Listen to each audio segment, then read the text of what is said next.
Hello everyone, we know very well कि जितने भी ऑर्गेनिज्म होते हैं, लिविंग ऑर्गेनिज्म जितने भी होते हैं, वो रिप्रोडक्शन ज़रूर करते हैं। रिप्रोडक्शन का मतलब होता है कि अपने ही जैसे यंग वंस को बर्थ देना। अब आज ह्यूमन बीइंग है, इतनी सारी पॉपुलेशन हमें देखने को मिलती है, तो किस वजह से देखने को मिलती है? बिकॉज हम क्या कर रहे हैं, हम रिप्रोड्यूस कर रहे हैं। प्लांट्स भी है, वो भी रिप्रोडक्शन करते हैं, बिकॉज वो एक ही जगह एक जैसे पौधे हमारे पास बहुत सारे होते हैं, हम सिर्फ एक पौधे पर डिपेंडेंट नहीं रह सकते। सो ये जो रिप्रोडक्शन कर रहे हैं किस वजह से हो रहा है? और एक चीज़, कोई भी एक बेबी है, छोटे से बिल्कुल बड़ा हो जाता है। आज आप थे, बहुत छोटे थे स्टार्टिंग में, और अब इतने बड़े हो गए, अब और ग्रो करोगे। कैसे कर पा रहे हो? Because of cell division. जो भी प्रोसेस इतने सारे हो रहे हैं, ये सब किसकी वजह से हो रहे हैं? सेल डिवीजन की वजह से हो रहा है। मतलब जैसे आपने स्ट्रक्चर पढ़ लिया है सेल का, अब सेल क्या करता है? वो डिवाइड करता है।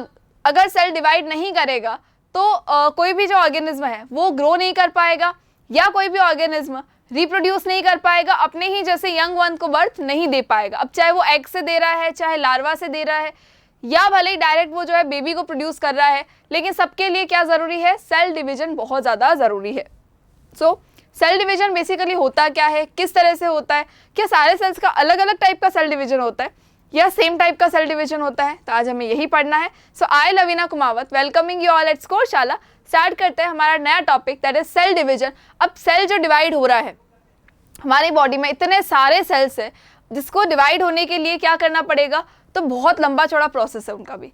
कैसा प्रोसेस है, किन किन चीज़ों की इनको रिक्वायरमेंट है, ये सारी चीज़ें आज हम डिस्कस करेंगे। और कितने टाइप के सेल है और कितने टाइप के सेल डिवीजन है, ये भी हम आपको बता देंगे। देखो, हमारी बॉडी में सेल तो बहुत सारे हैं, ये तो हमें बहुत अच्छे से पता है। क्यों पता है? हमारे जो हेयर होते हैं उनके सेल डिफरेंट होंगे, हमारे जो नेल्स होते हैं वो डिफरेंट है, बॉडी के स्किन है उनके सेल डिफरेंट है, जितने भी ऑर्गन्स है उनके सेल डिफरेंट है, ऑर्गन सिस्टम्स है उनके सेल जो है वो डिफरेंट होंगे।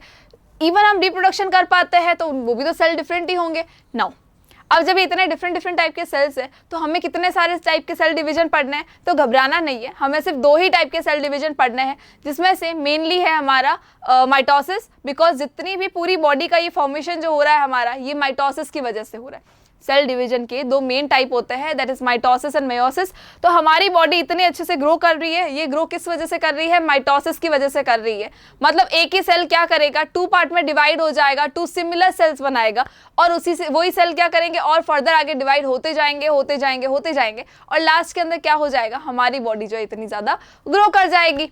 सेकेंड टाइप का जो सेल डिवीजन होता है वो क्यों होता है? ताकि हम रिप्रोडक्शन कर सकें। जितने भी मेल गमेट्स और फीमेल गमेट्स है, इतना तो आपको आई थिंक पता होगा, 8th स्टैंडर्ड में हमने काफ़ी कुछ इसके बारे में पढ़ लिया था, फ्लावर का रिप्रोडक्शन भी तो पढ़ा था हमने, तो ये आपको पता है। सो मेल गमेट और फीमेल गमेट जो होते हैं, अब ये जब दोनों का फ्यूजन होता है तो एक बेबी बनता है। तो क्रोमोसोम नाम की चीज़ भी हमने पढ़ी थी, जिसको हमने बताया था आपको। डिप्लॉइड और हैप्लॉइड नाम का जो वर्ड है वो मैंने आपको बता दिया था। सो स्टार्ट करते हैं हमारा चैप्टर। चलिए हमारा टॉपिक ये स्टार्ट कर रहे हैं हम। सो ये देखो, ये क्या है? It is a picture of cell division. जैसे सेल डिवाइड होता है ना, तो बस ये उसकी पिक्चर है। अब देखो, ये जो आउटर कवरिंग है, ये क्या है? हमारा सेल है। हम ये मान के चलते हैं कि हमारा सेल है। सेंटर वाला देखो, ये क्या हो सकता है? ये न्यूक्लियस हो सकता है। जब भी सेल डिवीजन होता है, तो सेल डिवीजन के अंदर सबसे पहले जो डिवाइड होने वाली चीज़ होती है वो होता है न्यूक्लियस। सेल डिवीजन के अंदर, वापस से सुन लीजिए एक बार, सेल डिवीजन जब होता है, कोई भी अगर एक सेल है हमारे पास में, अब जब वो सेल को डिवाइड होना है, तो उसके अंदर सबसे पहले जो डिवाइड होगा वो पार्ट होता है न्यूक्लियस। सबसे पहले जो है वो न्यूक्लियस डिवाइड होने वाला है।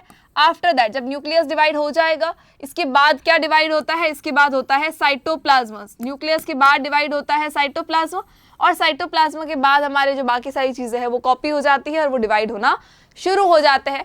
नाउ अब ये देखो सेल डिवीजन कैसे होगा। तो देखो, न्यूक्लियस की हम बात कर रहे हैं कि जो न्यूक्लियस है ये डिवाइड हो जाएगा। न्यूक्लियस कैसे डिवाइड होगा?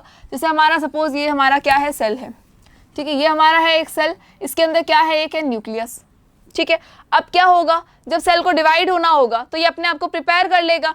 आफ्टर द प्रिपरेशन क्या होने वाला है? सबसे पहले कौन डिवाइड होने वाला है? न्यूक्लियस डिवाइड होने वाला है।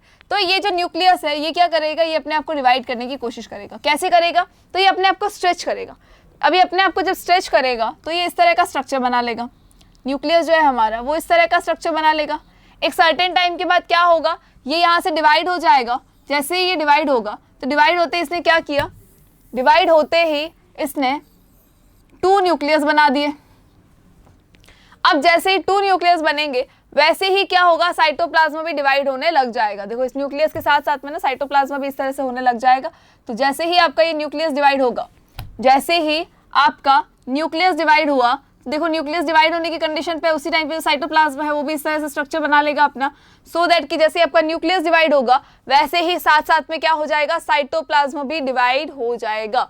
सो इस तरह का स्ट्रक्चर बनेगा आपके लास्ट के अंदर। तो ये देखो ये हमारा साइटोप्लाज्मा था जो डिवाइड होने वाला है, लेकिन उससे पहले क्या डिवाइड हो चुका है, ऑलरेडी न्यूक्लियस हमारा डिवाइड हो चुका है। और आफ्टर दैट अब जब यहाँ से ये कट हो जाएगा, पूरा ये डिवीजन हो जाएगा, तो डिवीजन के बाद क्या होगा, डिवीजन के बाद होगा ये कि ये सेल तो एक ही था, लेकिन इस सेल ने क्या किया, अपनी एक कॉपी बना ली। इस सेल ने अपनी एक कॉपी बना ली, तो ये जो कॉपीज है इनको हम कहते हैं डॉटर सेल्स। अब डॉटर सेल्स क्यों कहते हैं, सन सेल्स क्यों नहीं कहते भाई? अगर हम डॉटर सेल इनको बोल रहे हैं तो क्या हम इनको सन सेल नहीं बोल सकते? तो जी बिल्कुल नहीं बोल सकते सन सेल इनको हम। क्यों नहीं बोल सकते? ये तो पार्शियलिटी हुई। पर पार्शियलिटी नहीं है, जनरली जो बर्थ होता है वो कौन देती है, वो फीमेल देती है। जन्म देने वाला काम फीमेल्स करती है, इसीलिए हम इसको कहते हैं डॉटर सेल्स, हम इन्हें सन सेल नहीं कह सकते। चलिए now cell division. Cell division happens when a parent cell divides into 2 or more cells called daughter cells. Parent cell जो होता है जब वो डिवाइड हो जाता है 2 or more cells के अंदर, डॉटर सेल्स के अंदर, सो तब हम इसे क्या कहते हैं कि ये एक सेल डिवीजन हुआ है। अब जब सेल डिवीजन होगा तो लास्ट के अंदर जो सेल्स मिलेंगे, जो भले कॉपी ही मिले हैं, लेकिन वो क्या है, वो डॉटर सेल्स है। Now cell division usually occurs as a part of larger cell cycle. बहुत बड़ा से पूरा एक सेल साइकिल होता है, उसके बाद ये डिवाइड होते हैं, ये डायरेक्टली डिवाइड नहीं हो सकते। All cells reproduce by splitting into 2, where each parental cell give rise to 2 daughter cells. जो जितने भी सेल्स होते हैं वो सबके सब क्या करते हैं, रिप्रोड्यूस करते हैं अपने आप को स्प्लिट करके, अपने आप को 2 पार्ट्स में डिवाइड करने के बाद में। जैसे ही एक सेल अपने आप को 2 पार्ट में डिवाइड करेगा, इसका मतलब क्या हो रहा है, वो रिप्रोडक्शन कर रहा है। अब जब वो रिप्रोडक्शन करेगा तो जब वो नई प्रोजीनीज बनेगी उनको हम कहेंगे डॉटर सेल्स। नहीं, आई होप कि आपको पता होगा रिप्रोडक्शन क्या होता है, प्रीवियस क्लास में आपने पढ़ा भी है एक्चुअली कि रिप्रोडक्शन होता क्या है। अपने ही जैसे यंग वंस को बर्थ देना है, अदरवाइज हमारी स्पीशीज जो है वो खत्म हो जाएगी। सपोज ये हमारा अमीबा है, ठीक है।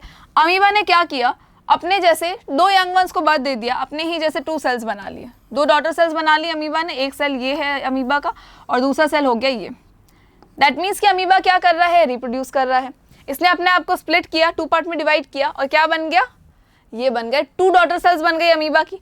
अब ये जो सेल्स है ये भी अपने आप को प्रिपेयर करेंगे, जब ये मैच्योर हो जाएंगे, आफ्टर मैच्योरिंग ये भी क्या होंगे, 2 पार्ट्स के अंदर डिवाइड होंगे। ये भी सेल जो है वो 2 पार्ट में डिवाइड होगा, फिर आगे और ये फर्दर डिवाइड होते जाएंगे। तभी तो हमारी जो पॉपुलेशन है, हमारी जो स्पीशीज है वो जिंदा रह पाएगी, हमारी पॉपुलेशन इंक्रीज हो पाएगी। अदरवाइज अगर सिर्फ डेथ ही होती रहेगी तो हमारी पॉपुलेशन जो पूरी की पूरी डिक्रीज हो जाएगी। तो हमें उसको डिक्रीज करना नहीं है, हमें हमारी पॉपुलेशन को बनाए रखना है। इसीलिए सब जितने भी ऑर्गेनिज्म है वो क्या करते हैं, रिप्रोड्यूस करते हैं। Now these newly formed daughter cells could themselves divide and grow, giving rise to a new cell population that is formed by the division and growth of the single parental cell and its descendant. As I told you कि एक cell अगर 2 part में divide हो चुका है तो जब वो दोनों ही मैच्योर हो जाएंगे, आफ्टर मैच्योरिंग वो 2 भी क्या करेंगे, अपने आप को और फर्दर डिवाइड करेंगे और बहुत सारे अमीबा को, बहुत सारे ऑर्गेनिज्म को जन्म देंगे।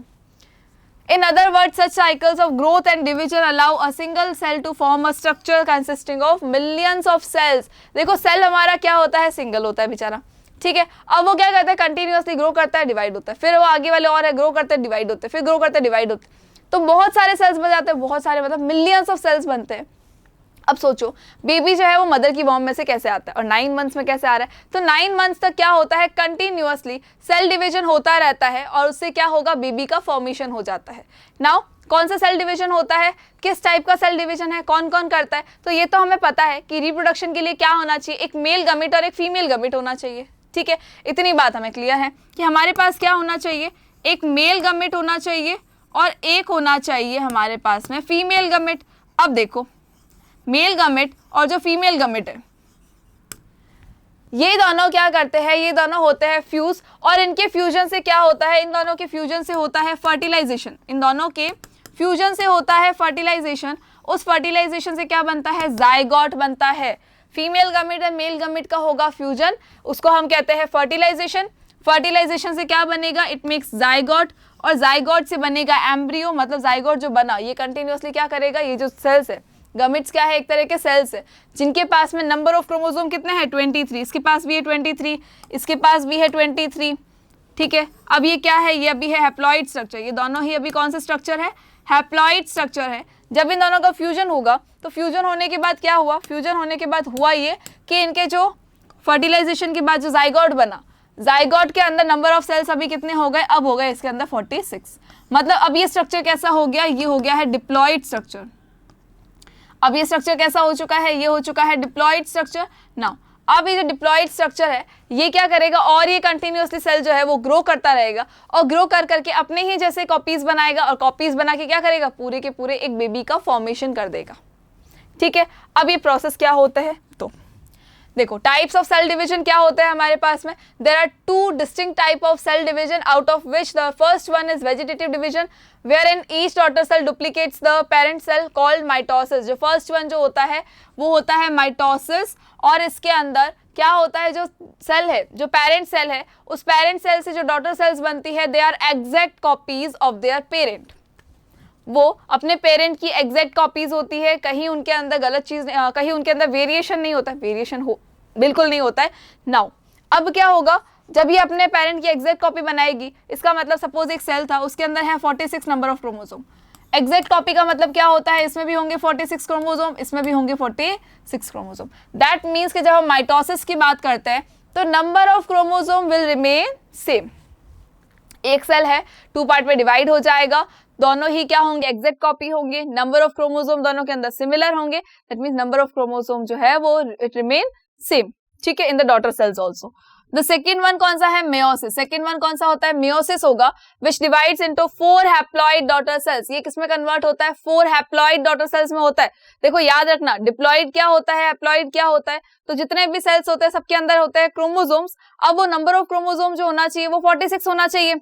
बेसिकली सारे ही सेल्स में क्या होता है, नंबर ऑफ क्रोमोसोम होता है 46, लेकिन जब सेल डिवाइड होता है तो अगर एक सेल जो है वो 46 क्रोमोसोम के साथ ही डिवाइड हो रहा है, इसका मतलब ये क्या है, ये डिप्लॉइड सेल्स बनाता है। लेकिन अगर किसी सेल के अंदर नंबर ऑफ क्रोमोसोम हाफ हो जाते हैं, यहाँ नंबर ऑफ क्रोमोसोम है 46, मतलब कि ये कौन सा स्ट्रक्चर है, ये है डिप्लॉइड स्ट्रक्चर।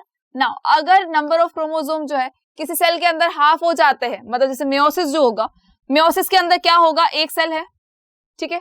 देखो हमने माइटोसिस के बारे में क्या पढ़ा, माइटोसिस का मतलब है एक सेल है 2 पार्ट में डिवाइड हो गया, दोनों ही क्या है, एग्जैक्ट अपने पेरेंट की कॉपी है, डिप्लॉइड स्ट्रक्चर है, बात खत्म। चलिए नाउ मेयोसिस है, मेयोसिस के अंदर देखो एक सेल था, 46 नंबर ऑफ क्रोमोसोम थे इसके पास, इसने क्या किया, पहले ये 2 पार्ट में डिवाइड हुआ, यहाँ भी 46 हुए, यहाँ भी 46 हुए, बट ये क्या करेंगे, इनको क्या है ना अभी शांति नहीं है, अभी ये और ज्यादा डिवाइड होंगे, ये क्या करेंगे फिर 2 पार्ट में डिवाइड होंगे, और जब ये फिर 2 पार्ट में डिवाइड होंगे तो अब इनके पास में जो नंबर ऑफ क्रोमोसोम्स है वो है 23, मतलब अब ये जो स्ट्रक्चर्स है ये कौन से स्ट्रक्चर्स हो गए हैं, अब ये स्ट्रक्चर्स हो गए हैं हैप्लॉइड स्ट्रक्चर, मतलब कि ये कौन से सेल हो गए हैं, अभी ये हो गए हैं हैप्लॉइड सेल, सॉरी, ये हो चुके हैं हैप्लॉइड सेल्स जिनके अंदर नंबर ऑफ क्रोमोसोम जो है वो 23 ही है, ठीक है।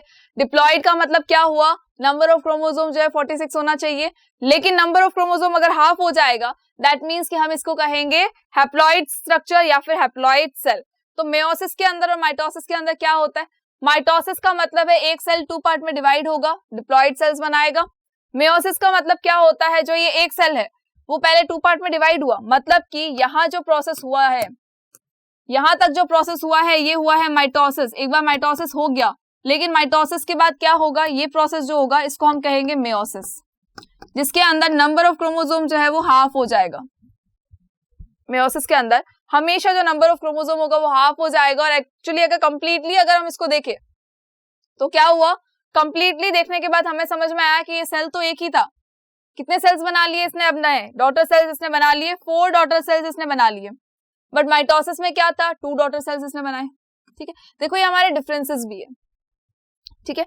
माइटोसिस के अंदर फर्स्ट डिफरेंस क्या होगा, तो माइटोसिस के अंदर फर्स्ट डिफरेंसेस होगा, ये माइटोसिस मतलब एम्प्टी लिख रही हूं मैं, मेयोसिस का मतलब हम लिख देते हैं एमआई, ठीक है, इन द शॉर्ट फॉर्म, ठीक है। नाउ माइटोसिस जो है ये क्या करेगा, जब ये 2 डॉटर सेल्स बनाएगा, तो इसने कितनी बनाई, ओनली 2 डॉटर सेल्स बनाई, ठीक है भैया, ये चीज हमें समझ में आ गई कि उसने 2 डॉटर सेल्स बनाई। मेयोसिस में क्या होगा, ये बनाएगा 4 डॉटर सेल्स, ठीक है, इतनी बात तो हमें क्लियर है, हमने देख लिया अभी इसको कि ये क्या बना रहा है, ये बना रहा है 4 डॉटर सेल्स। आफ्टर दैट इसने जब 2 डॉटर सेल्स बनाई, दोनों ही क्या थी, पेरेंट सेल के आइडेंटिकल थी, मतलब कि दोनों ही देखो क्या है, आइडेंटिकल टू पेरेंट सेल, दोनों ही क्या होंगे, आइडेंटिकल होंगे अपने पेरेंट सेल के, तो identical to parent cell. Now जो मेयोसिस है, मेयोसिस के अंदर देखो जो हमारी डॉटर सेल्स बनी है, क्या ये अपने पेरेंट सेल के आइडेंटिकल है, बिल्कुल भी नहीं है, different from parent cell, different from parent cell. ठीक है, ये एक और हमारा क्या हो गया, डिफरेंस हो गया। अब एक और चीज क्या हो सकती है, ये हो सकती है कि जितने भी हमारी डॉटर सेल्स बनी है, ये डॉटर सेल्स क्या है, डिप्लॉइड स्ट्रक्चर है, डॉटर सेल्स को मैं लिख रही हूँ डीसी, ये क्या है, डिप्लॉइड स्ट्रक्चर है, किसके अंदर, ये है आपके माइटोसिस के अंदर, ये डिप्लॉइड स्ट्रक्चर्स बने हैं, डिप्लॉइड सेल्स बने हैं। नाउ अगर हम बात करेंगे मेयोसिस की अगर मैं बात करूं तो इसमें जो स्ट्रक्चर्स बने हैं वो कैसे बने हैं, हैप्लॉइड सेल्स या फिर हैप्लॉइड स्ट्रक्चर बने हैं। देखो यहाँ जो स्ट्रक्चर्स बने हैं वो कैसे बने, ये बने हैं हैप्लॉइड सेल्स या हैप्लॉइड स्ट्रक्चर बने हैं। आई होप कि चीज क्लियर है। देखो क्या हो रहा है, माइटोसिस में देखो 2 डॉटर सेल बनी थी, मेयोसिस में 4 डॉटर सेल बनी है। माइटोसिस की जो डॉटर सेल्स है they are identical to parent cell, लेकिन जो मेयोसिस की डॉटर सेल्स है they are different from parent cell. Mitosis की जो पेरेंट सेल जो डॉटर सेल्स बनी है दे आर डिप्लॉइड स्ट्रक्चर, लेकिन जो मेयोसिस है, मेयोसिस की जो डॉटर सेल्स है दे आर हैप्लॉइड स्ट्रक्चर्स। अब जो दोनों का मेन डिफरेंस होता है, द मेन डिफरेंस इज कि ये कौन से सेल्स के अंदर होता है, तो माइटोसिस जो है, जो आपका माइटोसिस है ये होता है हमारे सोमैटिक सेल्स के अंदर। माइटोसिस जो है ये प्रोसेस होता है सोमैटिक सेल्स के अंदर, और जो मेयोसिस है, मेयोसिस होता है हमारे जर्म सेल्स के अंदर। मेयोसिस कहाँ होगा, जर्म सेल्स के अंदर होगा, मतलब मेयोसिस जो है सेल डिवीजन ये होता है हमारे जर्म सेल्स के अंदर, लेकिन जो माइटोसिस होगा ये होगा सोमैटिक सेल्स के अंदर। अब सोमैटिक सेल्स और जर्म सेल्स क्या होते हैं, तो सोमैटिक सेल का मतलब होता है कि हमारे जर्म सेल्स मतलब मेल गमीट और फीमेल गमीट, उन गमीट्स को छोड़ के जितने भी हमारी बॉडी के अंदर सेल है सब के सब क्या है, सोमैटिक सेल्स है। हमारी बॉडी के जर्म सेल को छोड़कर, मतलब मेल गमीट फीमेल गमीट को अगर मैं साइड में रख देती हूँ तो उसके अलावा हमारी बॉडी में जितने भी सेल आपको नजर नहीं आ रहे, लेकिन हमारी बॉडी जिस भी सेल से बनी है उन सबको हम कहते हैं सोमैटिक सेल, और सबके अंदर जो सेल डिवीजन होता है वो कौन सा होता है, वो होता है माइटोसिस। सिर्फ और सिर्फ जब जर्म सेल्स डिवाइड होते हैं, मतलब कि जब रिप्रोडक्शन होना होता है, जब मेल गमीट और फीमेल गमीट का रिप्रोडक्शन जब फॉर्मेशन होता है उस टाइम पे ही होता है मेयोसिस। ये जो प्रोसेस है ये सिर्फ उसी सेल के अंदर होगा, जर्म सेल्स के अंदर होगा, अदरवाइज सारे ही सेल्स के अंदर क्या होता है, सारे ही सेल्स के अंदर होता है माइटोसिस। ठीक है, इतनी बात क्लियर है। चलिए अब आ जाते हैं हम आगे बढ़ते हैं। देखो माइटोसिस क्या होता है, the process cells use to make exact replicas of them. Exact copy अगर बनानी है, एग्जैक्ट सेम बनाना है, देखो 46 क्रोमोसोम बनाने हैं तो माइटोसिस का यूज किया जाता है। Mitosis is observed in almost all the body cell. Mitosis जो है हमारे ऑलमोस्ट सारे ही बॉडी सेल्स के अंदर होता है एक्सेप्ट जर्म सेल। ठीक है, मेयोसिस है, इसके अंदर क्या होता है, स्पर्म और egg cells are produced instead of identical daughter cells as in mitosis. Identical daughter cells नहीं बनेगी, डिफरेंट डॉटर सेल्स बनेगी, लेकिन कौन सी, ओनली जर्म सेल्स, मतलब कि स्पर्म और एग। फीमेल के अंदर है तो एग, मेल के अंदर है तो स्पर्म, ओनली इन्हीं के अंदर होगा मेयोसिस, बाकी सबके अंदर क्या होगा, माइटोसिस होगा। चलिए नाउ एक बार इनका स्ट्रक्चर देख लेते हैं, उसके बाद हम देखेंगे कि किस तरह से इनके फेजेस होते हैं। देखो ये इतना हमें पढ़ना है, ये सारी चीजें क्या है, तो एक सिंपल मीनिंग में आपको बताती हूँ, उसके बाद हम इसको डिटेल में देखेंगे। देखो क्या हुआ, माइटोसिस था, ये एक सेल है हमारा, ये एक सेल किसमें कन्वर्ट हो रहा है, 2 सेल्स में कन्वर्ट हो रहा है। ठीक है, मेयोसिस देखो, मेयोसिस में क्या हो रहा है, ये हमारा एक सेल है, ये जो कन्वर्ट होते होते होते लास्ट का तो देखो 2 सेल में कन्वर्ट हो गया, यहाँ ये 2 सेल में कन्वर्ट हो गया। 2 सेल में कन्वर्ट होने के बाद क्या हो जाएगा, 2 सेल में कन्वर्ट होने के बाद ये अगेन और 2 सेल में कन्वर्ट होगा। दैट मीन्स कि ओवरऑल इसने कितने सेल बना लिए, 4 सेल्स बना लिए। ठीक है, और 4 सेल्स है इसीलिए यहाँ पे क्या होता है, नंबर ऑफ क्रोमोसोम जो है वो हाफ हो जाता है। नाउ देखो इसके कुछ फेजेस भी होते हैं, सेल के जो ये डिवीजन होते हैं इनके कुछ फेजेस होते हैं। फर्स्ट फेज जो इंपॉर्टेंट फेज होता है वो होता है इंटरफेज। ये कौन सा फेज होता है, इंटरफेज होता है। इंटरफेज का मतलब होता है कि यहाँ पर क्या होता है, जो सेल्स होते हैं वो रेस्टिंग कंडीशन में, थोड़ा सा एक्टिव कंडीशन में होते हैं, रेस्ट में नहीं होते, एक्टिव कंडीशन में होते हैं। जब इनको पता चलता है कि अच्छा हमें डिवाइड होना है तो ये सेल जो है ये एक्टिवेट हो जाते हैं, ये बहुत ज्यादा एक्टिवेट हो जाते हैं। तो ये बहुत जल्दी वर्क करने लगते हैं, मतलब अपने लिए बहुत सारी चीजों को कलेक्ट करने लगते हैं। बिकॉज सेल डिवीजन होगा तो दैट मीन्स इनको किसी ना किसी चीज की रिक्वायरमेंट पड़ेगी, प्रोटीन की जरूरत पड़ेगी इनको। तो ये क्या करते हैं, प्रोटीन का सिंथेसाइज करते हैं, जितने भी मटेरियल्स और भी इनको चाहिए होते हैं वो उन सबका क्या करते हैं, फॉर्मेशन करते हैं, ये उनको सिंथेसाइज करते हैं और बना के उनको अपने अंदर स्टोर कर लेते हैं, सो दैट कि जब इनका डिवीजन हो तो इनको कहीं कोई प्रॉब्लम ना आए। ठीक है, जैसे कोई भी ऑर्गेनिज्म हाइबरनेशन में जाने से पहले क्या करता है, हाइबरनेशन में जाने से पहले वो खा पी के तैयार हो जाता है, अपने लिए जगह देख लेता है। सेम वैसे ही जो ये सेल डिवीजन होगा, जब ये सेल डिवीजन होना होता है तो क्या होगा, ये सेल अपने आप को प्रिपेयर करेगा। तो जो प्रिपेयरिंग वाला जो पीरियड होता है उसको हम कहते हैं इंटरफेज। ठीक है, तो इंटरफेज क्या हो गया, this phase was thought to represent the resting stage between subsequent cell divisions, but new research has shown that it is a very active phase. पहले सबको लगता था कि बहुत रेस्टिंग वाला पीरियड है, बट ये रेस्टिंग वाला पीरियड नहीं है। सोचो है ना, जो चींटियां होती है वो क्या करती है, सर्दियों के लिए खाना कलेक्ट करके रखती है ताकि सर्दियों में उनको काम ना करना पड़े। वैसे ही जब सेल डिवीजन होना होता है उस टाइम पे ये जो सेल्स है हमारे बहुत ज्यादा एक्टिवेट हो जाते हैं, और ये इतने एक्टिवेट हो जाते हैं कि अपने अंदर बहुत सारी चीजों का सिंथेसाइज करने लगते हैं और उन चीजों को कलेक्ट कर लेते हैं। कलेक्शन से क्या होता है, जब ये डिवाइड होने होंगे उस टाइम पे उनको कहीं कोई प्रॉब्लम नहीं आएगी। नाउ देखो हमारा नेक्स्ट फेज क्या होता है, M phase, that is mitosis phase. There is where this is where the actual cell division occurs. There are two key steps of in this phase, namely cytokinesis and karyokinesis. अब इसमें क्या होता है, दो तरह के प्रोसेस होते हैं जिनको हमें अभी देखना है, देखना नहीं है इवन कि हम इसको आगे देखेंगे। चलिए, सो दो तरह के प्रोसेस होते हैं जिनको हम कहते हैं, इनके अंदर दो स्टेप्स होते हैं। माइटोसिस जो फेज होता है हमारा, मतलब ये जो हमारा रेस्टिंग पीरियड था जिसके अंदर सारी की सारी, जो एक्टिव पीरियड था जिसके अंदर सारी की सारी चीजों को क्या कहते हैं, कलेक्ट किया गया था। After the collection of these things अब क्या होगा, सेल जो है वो डिवाइड होना शुरू करेगा। उस फेज को हम कहते हैं एम फेज और माइटोसिस फेज कहते हैं। मेयोसिस फेज नहीं कहेंगे, माइटोसिस फेज हम इसको कहते हैं। और इसके दो की स्टेप्स होते हैं, that is cytokinesis and karyokinesis. Cytokinesis का मतलब होता है जो साइटोप्लाज्म होगा उसका डिवाइड होने लग जाएगा। कैरियोकाइनेसिस का मतलब होता है कि अब आपका सेल डिवाइड हो चुका है, सेल डिवाइड होने लग जाएगा, सेल जो है डिवाइड होने वाला है। ठीक है, चलिए नाउ अब हमें पढ़ना है माइटोसिस के बारे में। माइटोसिस के बहुत सारे फेज होते हैं, जब ये माइटोसिस के इतने सारे फेज है जिनको कि हमें पढ़ना है। नाउ फर्स्ट हमारा होता है इंटरफेज। इंटरफेज के अंदर क्या होता है, इंटरफेज के अंदर जो क्रोमोसोम्स होते हैं ये अपने आप को प्रिपेयर करने लगते हैं। देखो होता क्या है, जो सेल है हमारा, सेल के अंदर यहाँ पे क्या होता है, न्यूक्लियस होता है, और न्यूक्लियस के अंदर क्या होता है, तो न्यूक्लियस के अंदर ना बहुत सारे ऐसे हमारे क्रोमोसोम जो होता है वो क्रोमोसोम इस तरह से स्कैटर्ड होता है, धागे की तरह लिपटे हुए होता है, बहुत ज्यादा बिखरे हुए होते हैं, स्कैटर्ड होते हैं। ठीक है, अब क्या होगा, जब ये सेल डिवीजन होना होगा तो इंटरफेज के टाइम क्या करेंगे, ये इनको क्रोमेटिन नेटवर्क, ये क्रोमेटिन नेटवर्क क्या करेगा, क्रोमोसोम्स में कन्वर्ट हो जाएगा। ये क्रोमेटिन नेटवर्क जो है ये कन्वर्ट हो जाएगा क्रोमोसोम में। Chromosome is x like structure, इस तरह का स्ट्रक्चर होता है। एक तरह से हम बोले तो इस तरह का स्ट्रक्चर हम कह सकते हैं उसको, लीफ लाइक स्ट्रक्चर हम कह सकते हैं। ठीक है, अब ये अगर हम एक पार्ट को देखें, अगर मैं इस एक पार्ट को देखूं तो इसको हम कहते हैं क्रोमेटिड, इसको हम कहते हैं क्रोमेटिड। ये है हमारा क्रोमेटिड। ठीक है, चलिए ये हो गया हमारा क्रोमेटिड, ये हो गया हमारा क्रोमोसोम, ये होता है हमारा क्रोमोसोम। जो ये आपको लीफ लाइक स्ट्रक्चर नजर आ रहा है, फ्लावर लाइक स्ट्रक्चर, ये होता है हमारा क्रोमोसोम। ठीक है, उससे पहले क्या था, ये हमारा था क्रोमेटिन नेटवर्क। ये जो था हमारा, इसको हम कहते थे क्रोमेटिन नेटवर्क। क्रोमेटिन नेटवर्क जो होता है पूरा स्कैटर्ड होता है और पूरे टाइम स्कैटर्ड ही रहता है क्रोमेटिन नेटवर्क, लेकिन जैसे ही इसको डिवाइड होना होता है तो ये जो सेल है ना ये प्रिपेयर होने लग जाता है। और उस प्रिपेयरिंग वाले फेज में, इंटरफेज के टाइम पे, ये जो क्रोमेटिन नेटवर्क है ये क्रोमेटिड्स में कन्वर्ट होगा और लास्ट के अंदर ये किसमें कन्वर्ट हो जाएगा, क्रोमोसोम्स के अंदर कन्वर्ट हो जाएगा।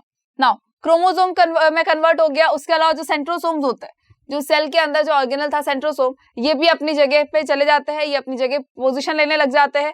आफ्टर दैट होता है प्रोफेज। आई होप ये चीज क्लियर हो गई होगी। नाउ आफ्टर दैट क्या होगा, प्रोफेज होगा। प्रोफेज के अंदर क्या होता है, तो प्रोफेज के अंदर होता यह है कि जो क्रोमोसोम्स होते हैं वो पेयर अप हो जाएंगे। पहले उसके अंदर क्रोमेटिड बन गए थे, क्रोमोसोम पेयर अप हो जाएंगे। पेयर अप होने के बाद में जो ये सेंट्रोसोम्स है, ये सेंट्रोसोम्स जो है ये पोल्स पे आ जाएंगे। ये सेंट्रोसोम्स अपनी अपनी जगह पे, मतलब ऐसा नहीं कि एक दूसरे के पास में बैठे रहेंगे, ये यहाँ पे पोल्स पे आ जाएंगे। एक इस पोल पे आ जाएगा, दूसरा उस पोल पे चला जाएगा। ठीक है, ये पोल पे आ गए। आफ्टर दैट क्या होगा, मेटाफेज होगा। मेटाफेज का मतलब क्या होता है, स्पिंडल्स जो होते हैं वो निकलने, स्पिंडल फाइबर्स जो होते हैं वो निकलने लगते हैं। किसमें से, सेंट्रोसोम में से। अब देखो इसको अगर मैं थोड़ा सा बड़ा कर दूं, इस प्रोफेज को अगर मैं थोड़ा बड़ा करूं तो क्या होगा, यहाँ पर देखो अंदर की तरफ क्या है, हमारे क्रोमोसोम्स है, ठीक है, बहुत सारे क्रोमोसोम्स है। इस तरफ क्या होता है, इस तरफ हमारे सेंट्रोसोम्स जो है वो प्रेजेंट है, ये हमारे सेंट्रोसोम्स है जो कि प्रेजेंट है, ठीक है।